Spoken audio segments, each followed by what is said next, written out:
پاکستان سیستم ته د پاکستان نظام ته چې د دې خلکو د لاسه دا چې ځان ته د آیین وفادار وي ځان ته د قانون وفادار وي د دې خلکو د لاسه د ملک ته د قوم ته د ادارو ته څانه نقصان رسېدلی دی زه ما خو چې مطلب دا دی تختدار تم خېجی زه دا هر ځای کې به دا خبره کوم چې بالادستي د پارلیمنټ پکار ده قوت پارلیمنٹ ته مطلب دا د پارلیمنٹ نه بره بل طاقت د خدای شته د بل یوې ادارې طاقت هم نشته د پارلیمنٹ ته پاسه دا ټولې ادارې چې دا پارلیمنٹ ته جواب دی فرض ته په امریکا کې وګوره ته په برطانیه کې وګوره ته په انډیا کې وګوره ته په نورو ملکونو کې وګوره ټولې ادارې چې کوم دی هلته پارلیمنٹ ته جواب دی دغسې مطلب دا دی وخت کې زه یم چې پارلیمنٹ له او خصوصا زه پکې چیف آف سټاف هم یادوم چې دل هم پکار دی چې مطلب دا چې په دې کې د حکومت مرسته وکړي چې عدلیه په لار شي بلکل بې لارې ده عدلیه نو مطلب دا چې دا قوم به څه ترقي وکړي دا ملک به څه ترقي وکړي د آیین او د قانون مطلب دا تنخواه ته څه نه هلې مراعات څه نه هلې ما ته به ډیوټي ښایسترې کړي دي د خلکو اپیلونه خو لس کاله او اته کاله او شل کاله او 15 کاله پراتی او بس مقدمې سیاسي چې کېږي ولې په هغې کې د میډیا کوریج دی یو خو زه یم چې ګورنمنټ ښه کوي چې یو بل پاس کړي چې د عدلیې کوریج بلکل بند کړي چې دا سیستم ختم شي چې یاره ججان هغې مقدمې ته خوشحالېږي چې په کومه مقدمه کې میډیا کوریج نور که مطلب دا د سیول میټر د دیواني مقدمه یا د 302 مقدمې وي کرایم په هغې کې ورته د میډیا خلک په عدالتونو کې نه خو چې کله مطلب دا آییني ترمیمي کله مطلب دا د عمران خان نواز شریف زرداری بلاول پلرامان دي کیسونه نو بیا به وروره ټوله میډیا هلته حاضرې او دا ججان غواړي دلته به صحافي نیوکې کېږي که نه ته نه ګورې چې دا ججان هم چې کوم دی خو چې کومې پارټۍ دغه ځای ته رسولې دي د هغه په حق کې به فیصلې کوي ادې لوټي مولکه بلکل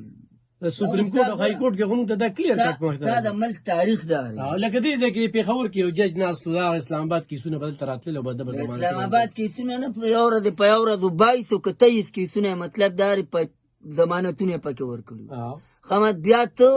مسلسل په هغې کې ډیټ هم چینج کړي یا سړی په دې په قانون هر سړی پیرید دا راداري ضمانت دې ته وایي چې علب خان مطلب دا د پېښور های کورټ نه راداري ضمانت وکړو چې د اسلام آباد ته لاهور ته یا مطلب دا په دې دوران کې په لار ځي دته به څوک لاس نه اچي اوس دا نه چې علب خان مسلسل ځي د علب خان اثر رسوخ دی د تاریخ بدلیږي یاره هلته چې دغه مقدمه پنډنګ پرته ده دې به هلته پیشي نه کوي نو دا د اختیارات غلط استعمال دی یو د ججانو ثوابدي د اختیار ختمول پکار ګوره علب خان بعضې کیسونه داسې دي چې په هغې کې د اپیل دپاره 90 دیني خو د جج د اختیار د 90 دن بعد هم که ته اپیل دغه کدله منظوروي نو منظورولی شي د اختیار ولا ختمول پکار دی دا ثوابدي د اختیار اونلی په تعزیرات پاکستان فیصله کول پکار دی د وکیلانو د دلایل وړاندې څه چې بیا قانون وایي څه چې آیین وایي په هغې باندې فیصله او دویم پارلیمنټ له بول سټیپونه اخیستل پکار دي دویم که کومو ججانو دا فیصله وکړه چې د پارلیمنټ پاس شوی د سنټ نه پاس شوی قانون کې دوی مطلب دا غیر قانوني مداخلت وکړو د آیین خلاف ورزي وکړه دویم چې داسې بل پاس کړي چې ډایرکټ یې کور ته ولیږي ګنې دا ملک ترقي نه کوي جمهوریت ترقي نه کوي نه مطلب دا به دا ملک مضبوط شي نه به دا قوم ترقي وکړي نه به د پارلیمنټ بالادستي قایمه شي نو دې په وخت کې چې په پاکستان کې کم د ټاپ لیډران دي که هغه عمران خان دی که نواز شریف دی که زرداري دی که پلرامان دی که دا واړه لیډران دي چې خصوصا په دې باندې څیزونه یو شي ته ما ته په سټیج چغې وایې د جمهوریت بالادستي د پارلیمنټ بالادستي نو بیا دغلته یو کېږي ولې نه چې بای دا ادارې چې کومې دي او خصوصا هر کله چې مطلب دا د پارلیمنټ په معاملاتو کې ګوتېوالې دي نو هغه د دغه یو ادارې د طرفه راغلي د جوډیشري د طرفه نو پکار دی چې هره اداره په خپل آییني دایره کار چې کوم دی چې په دې کې دننه شي او حکومت خپل کار ته پرېږدي عدلیه د خپل کار کوي اسټابلیشمنټ چې په آیین کې څه دي هغوی د خپل کار کوي نو ایله به د ملک ترقي کوي که نه دغه مطلب دا دی چې 2 کاله یو وزیر اعظم او 2 کاله بل وزیر اعظم او د قوم منتخب وزیر اعظم ته تاریخ وګوره بېنظیر بوټو خدای وبخي بوټو صاحب خدای وبخي یوسف رضا ګیلاني نواز شریف راجا پرویز اشرف داسې ډېر چې تو ګورې دوی فل ټایم نه یو د سردار زرداري په دور کې مطلب دا دی چې جمهوري حکومت پارلیمنت خپل ټایم تیر کړی دی خو وزیر اعظمان پکې دوه بدل شوي دي یوسف رضا ګیلاني چې کور ته لېږه ولې لېږه د اختیار د جج سره چې د قوم د 25 کروڑ عوامو منتخب نماینده ته کور ته لېږي دې جج له د اختیار چا ورکړی دی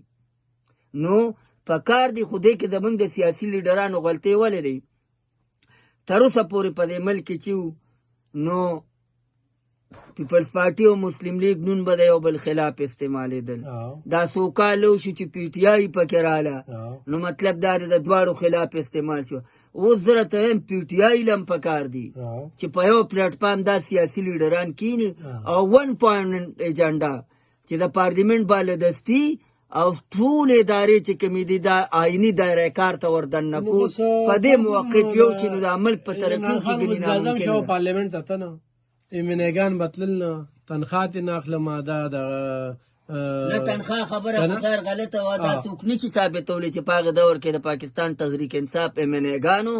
یا پرایم منسټر چې کوم دی مطلب دا تنخواه نه دا غل پارلیمنٹ نه به دوی اخیسته دوی د وینا مطابق چې دا غل هغه خو چې ته وایې دا جعلي پارلیمنټ په کار دی بیا ته مراعات نه خوري لکه دې وخت کې ته وګوره 140% څوک یادوي څوک 200% یادوي خو د مولانا پل رحمان د پارټۍ نه علاوه بل چا مخالفت نه دی کړی د MNA-ګانو سنیټرانو په مراعاتو کې چې اضافه شوې ده واخد JUI مخالفت کړی دی